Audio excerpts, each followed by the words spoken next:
On continue maintenant la leçon de parallélogramme.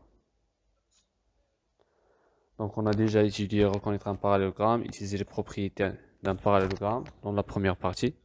Maintenant on va voir démontrer qu'un quadrilatère est un parallélogramme et les parallélogrammes particuliers. On va commencer par comment démontrer qu'un quadrilatère est un parallélogramme. Alors, si un quadrilatère non croisé a ses côtés opposés de la même longueur, alors ce quadrilatère est un parallélogramme. Si on a les deux côtés, ou les côtés opposés de la même longueur, par exemple, comme vous voyez dans l'exemple, on a DC et AB en même longueur. Donc DC égale AB. Et on a de même AD égale BC. Alors deux côtés opposés ont la même longueur.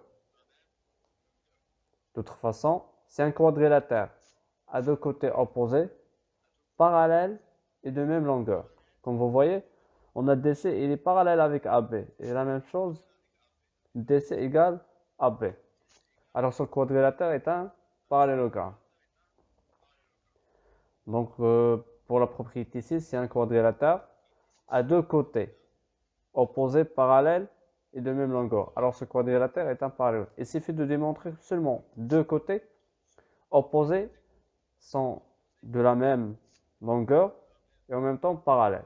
Par contre, pour la première propriété, il suffit de montrer que les quatre côtés, ça veut dire DC, il est opposé avec AB et DC égale AB. Et AD opposé avec BC, donc AD égale BC. Après, c'est en utilisant les diagonales. On a déjà vu que les diagonales ont même milieu. Donc, alors, c'est un quadrilatère à ces diagonales qui se coupent en leur milieu. Alors, c'est un quadrilatère est un parallélogramme. Si on a les diagonales en le même milieu. Donc, le milieu de BD, c'est O. Et le milieu de AC, c'est O. En le même milieu. Alors, ce quadrilatère est un parallélogramme. Après, on va voir les parallélogrammes particuliers. On va commencer par rectangle. Comme vous voyez, qu'est-ce que ça veut dire un rectangle? Dans un rectangle, on a les caractéristiques d'un rectangle, on a les angles. Quatre angles droits.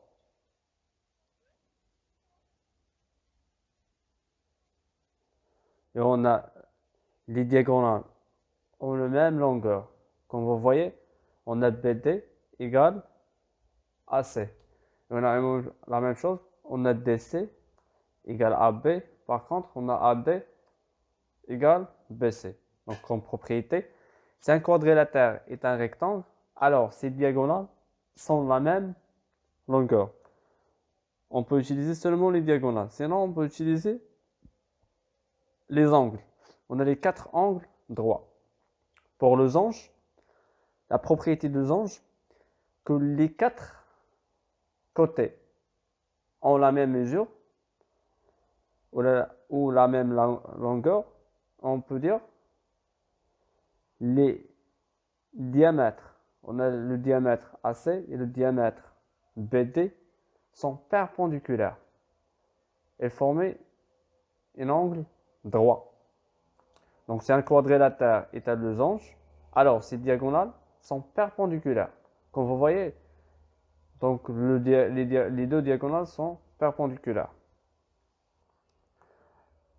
Après, le carré.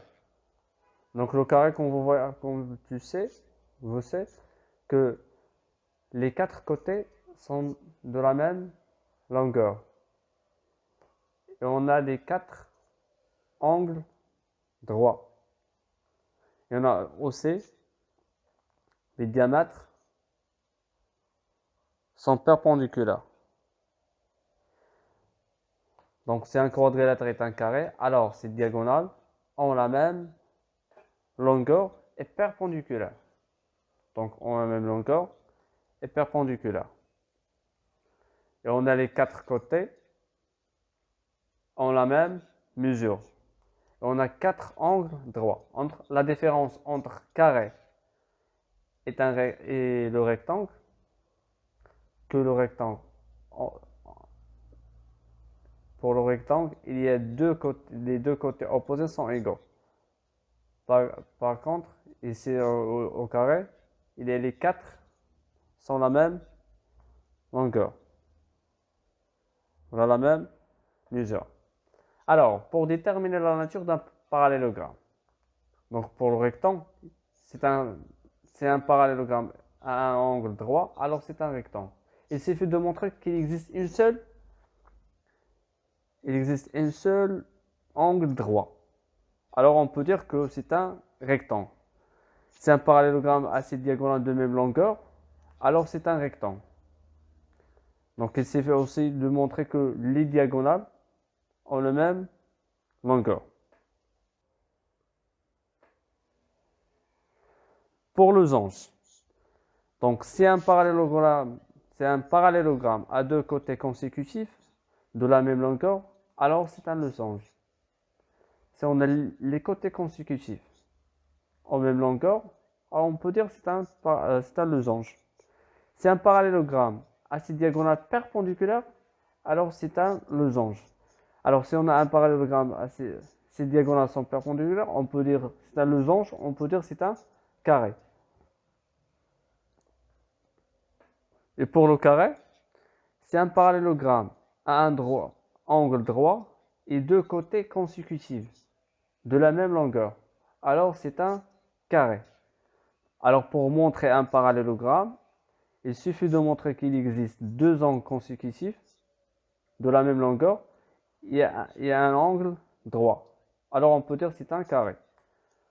C'est un parallélogramme assez diagonal perpendiculaire et de la même longueur.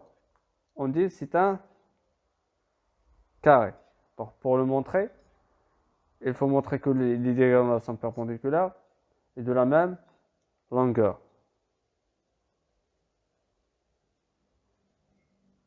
Et pour le losange, on a déjà, c'est un parallélogramme de côté consécutif de la même longueur, alors c'est un losange.